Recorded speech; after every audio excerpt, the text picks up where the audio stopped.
Hi hello నమస్తే welcome to our channel. అల్లా టప్పాగా గల్లీలో తిరిగే గుండానా కొడుకుని అనుకుంటున్నారా? రాథోడ్, విక్రమ్ రాథోడ్ అని ఆ డైలాగ్ ఎంత పవర్ఫుల్లో విజయ్ దేవరకొండ కూడా అంతే పవర్ఫుల్ అబ్బా.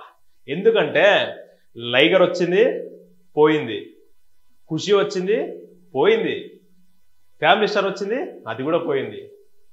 విజయ్ దేవరకొండ అదృష్టం బాగాలేక లైగర్ సినిమా పోయింది, కొంతమంది అదృష్టం బాగుండి లైగర్ సినిమా పోయింది. ఎస్, లైగర్ సినిమా హిట్ అయ్యేది ఉంటే విజయ్ దేవరకొండ క్రేజ్ ఉంది, ఆయన సూపర్ క్రేజ్.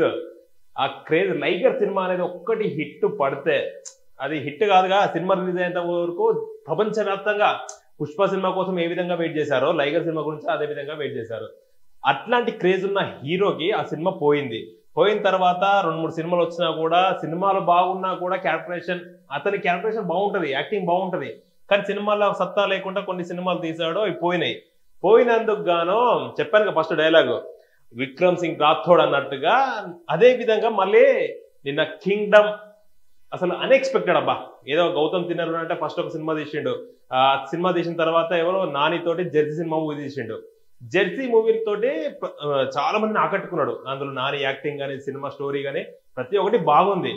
ఆ గౌతమ్ తిన్ననూరితో సినిమా విజయ్ దేవరకొండ సినిమా అన్నప్పుడు ఆ మామూలుగా ఏంది విజయ్ దేవరకొండ అంటే కొంచెం క్లాస్ ఉంటాడు, మంచి మంచి యాక్టింగ్, సూపర్ యాక్టింగ్ చేస్తాడు. కొంచెం మన పక్కింటి అబ్బాయి లాగా, ఏదో ఆ హైదరాబాద్ లో పుట్టి పెరిగిన పిల్లలాగా కొంచెం అట్లే ఉంటాడు. అదే విధంగా యాక్టింగ్ చేసిండు. ఈయన యాక్టింగ్ బయటపడ్డది మళ్ళీ అర్జున్ రెడ్డి సినిమాతో. అర్జున్ రెడ్డి సినిమాలో ఏ విధంగా కల్ట్గా చేశాడో అదే విధంగా ఇప్పుడు అదే అర్జున్ రెడ్డిలా మళ్ళీ కనిపిస్తున్నాడు మన విజయ్ దేవరకొండ. అసలు ఏమైనా ఎక్స్పెక్ట్ చేయవచ్చా? ఎంత క్యూట్ గా అసలు ఏం సినిమా, మన రష్మికతో తీసిన సినిమా గీతా గోవిందం కానీ మేడం మేడం అనుకుంటా, అట్లాంటి వ్యక్తి, అట్లాంటి యాక్టింగ్ చేసే వ్యక్తి ఇంత కల్ట్ గా ఇంత మాస్ లుక్ లో చూడడం అంటే అసలు మామూలు విషయం కాదు. విజయ్ దేవరకొండ నిజంగా ఫిక్స్ అయ్యండి అబ్బా, కొట్టాలరా ఇది కాదు మనది ఇంకేదో ఉందన్నట్టు ట్రై చేసిండు ఈ సినిమా. అసలు అనౌన్స్మెంట్ లేకుండా నేను టీజర్ రిలీజ్ అయింది. టీజర్ ఓపెన్ చేస్తే ఉన్నాడుగా టైగర్, ఎన్టీఆర్ వాయిస్ ఓవర్తో వచ్చిన ఈ టీజర్ ఎంట్రీ మాత్రం ఒక రేంజ్ అబ్బా. టీజర్ చూసుకున్నట్లయితే మొత్తం రక్తపాతాలే కనిపిస్తున్నాయి, మొత్తం మాస్ వైల్డ్గా ఉండబోతుందని అర్థమవుతుంది సినిమా. ఎన్టీఆర్ వాయిస్ ఓవర్తో వచ్చిన ఈ టీజర్ మాత్రం బీభత్సంగా ఆకట్టుకుంది. అనిరుద్ మ్యూజిక్ ఇది మెయిన్ హైలైట్ ఈ సినిమాకి. అనిరుద్ మ్యూజిక్ అంటే అనిరుద్ ఇప్పుడు రజనీ వాళ్ళకి, పెద్ద పెద్ద వాళ్ళకి, మనకు ఎన్టీఆర్కి వీళ్ళకు కొట్టుకున్నాడు. అది విజయ్ దేవరకొండకు ఈసారి మ్యూజిక్ ఇచ్చిందంటే కొన్ని టీజర్లో చూస్తుంటే గూస్ బంప్స్.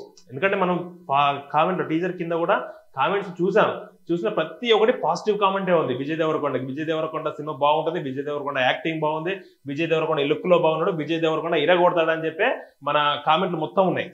చూసుకున్నట్లయితే అనిరుద్ధ్ మ్యూజిక్ తో అయితే అసలు ఇంకో ఒక స్టెప్ కాదు, ఇంకా 10 స్టెప్పులు పైకి ఎక్కింది ఈ టీజర్ అని చెప్పి చెప్పుకోవచ్చు.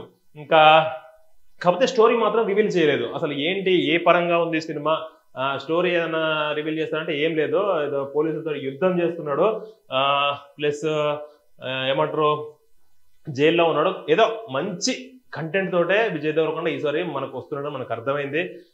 విజయ్ దేవరకొండ అదృష్టం బాగుండి సినిమా హిట్ అయితే మాత్రం ఒక్కొక్కడికి పూనకాలే.